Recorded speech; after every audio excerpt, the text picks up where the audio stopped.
So I just want to tell you an idea that will be the opening of Pesach of the Torah, and then Hashem next week we'll continue it. And we're going to start off with a lamdish chakira, and let's debate it.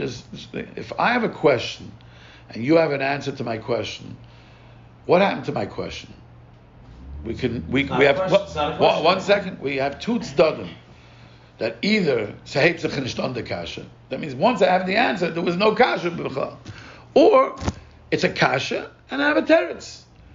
What would define a question was heitzach nishdon b'chlal? What would you think? When I'm misinformed, if I'm missing information, I don't have information, and now I'm a temple. I'm missing information. So now they got the information. It's not pshat. There was a kasha, and now there's a teretz, but it's a heitzach nishdon the kasha. You're missing information. But many times you have all the information, and yet you're challenged with a question. So that means that the question still exists, because the question is not answered. So if the question still exists, where does it go?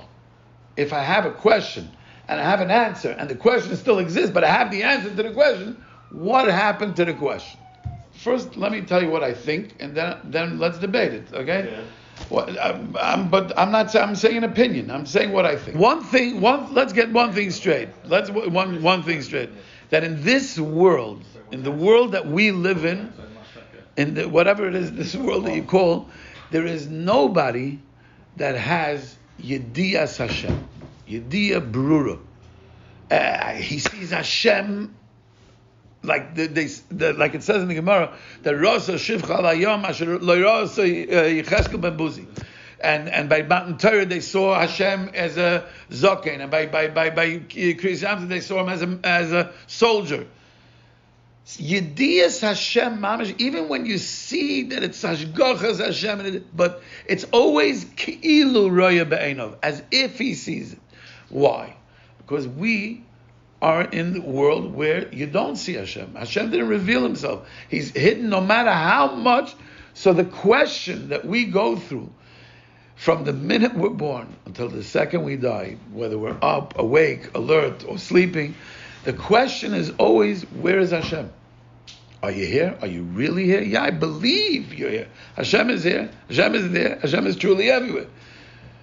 But it's belief, and belief means I don't know. If I know, then I don't believe. I can only believe if I don't know. If I know, I can't believe. Emunah is a stira to Yediyah. Yediyah Hashem is means I see Hashem. It's Yediyah mamish.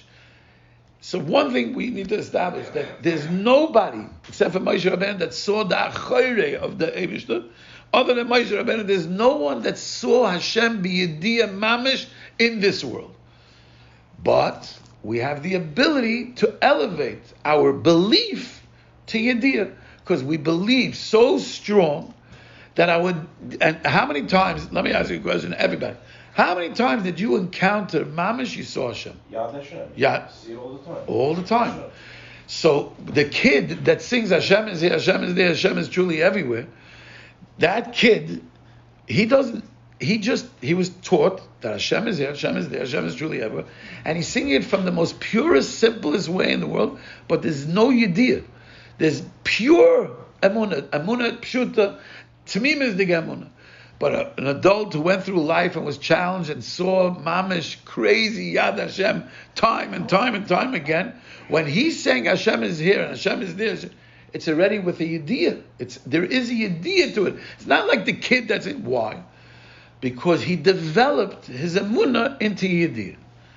How do you develop your emunah to Yediyah? By looking at everything in life as a question. And what's the question? It's always the same question that keeps coming back in a different format. What's the question? Where's Hashem? I don't see you, Hashem. I know you're here, but I don't see you here. And the only way, when we try to answer it and make sense and make our brains find a reasoning to comprehend how this mechanics work and how does the blueprint work, that it was Yad Hashem, that the Yad Hashem, the coincidence, this, are all equal to the answer, yes, it was Yad Hashem. But it was still Al Pi Derech HaTeva. Because still things go al pi derech hatev, and the world fears it with a way of mazolos and koichavim, and it is true.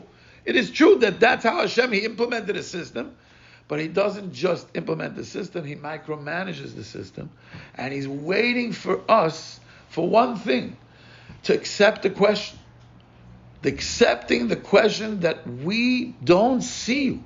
We're masking that we're in Astorah Sayyidin, which we'll see in the Torah Mitzvah when we learn.